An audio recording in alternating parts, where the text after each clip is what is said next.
తెనాలి శ్రావణ్ కుమార్ అనే నేను శాసనసభ్యునిగా ఎన్నికైనందున శాసనం ద్వారా నిర్మితమైన భారత రాజ్యాంగం పట్ల నిజమైన విశ్వాసం, విధేయత చూపుతానని, భారతదేశ సార్వభౌమాధికారాన్ని, సమగ్రతను కాపాడుతానని, నేను స్వీకరించబోయే కర్తవ్యాన్ని శ్రద్ధాశక్తులతో నిర్వహిస్తానని పవిత్ర హృదయంతో ప్రతిజ్ఞ చేస్తున్నాను.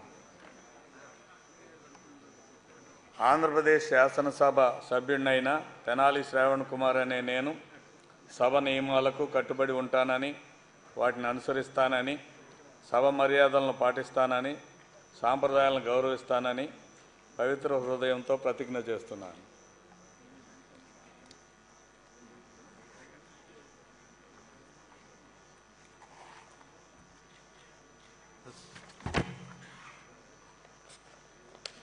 శ్రీ శ్రీధర్ ఆరవ